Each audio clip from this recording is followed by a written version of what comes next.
Hello मित्रो. तर आजची सकाळ माझी पेपर वाचून झाली आहे. मी कधी कधी शहाण्यासारखं वागते.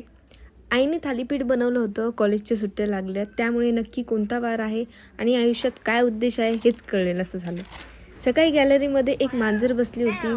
मी पण रिकामीच होते. मग आम्ही दोघींनी तासभर एकमेकांकडे बघण्यात घालवला. भावाला जबरदस्ती टोस्ट आणायला पाठवलं. त्यांना उन्हाळ्याचा पण वाफळलेला चहा लागतो.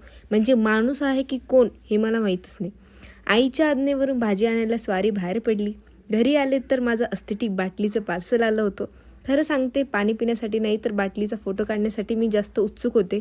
पण बॉटल छान आहे त्यामुळे कदाचित आता दिवसाला 2 थेंब जास्त पाणी पिईन.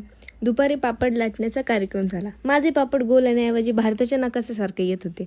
पण ट्राय करायला काय जात आहे म्हणून मी रिटून नेलं.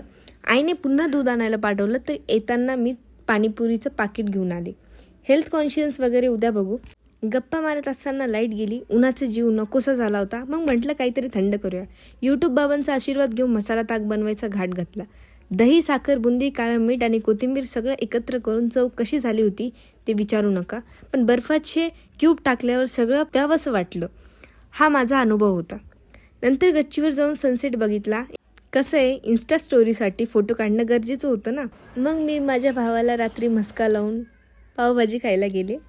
तिथे मस्त फुलं होती. ती बघून मन कसं प्रसन्न झालं. घरी परतले तर कळलं पाहुणे येणार आहेत. स्टेशनवर धावत जाऊन त्यांना पिकअप केलं आणि त्यांच्यासाठी खास खीर बनवली. थोडक्यात सांगायचं तर आजचा दिवस खूप छान गेला. धावपळीत गेला आणि सुखात पण गेला. कसा वाटला हा मिनी ब्लॉग मला कमेंट करून नक्की सांगा. कसं वाटतं हे व्हर्जन तुम्हाला. यात अजून काही मिरची मसाला हवा असेल तर नक्की कळवा. बाय.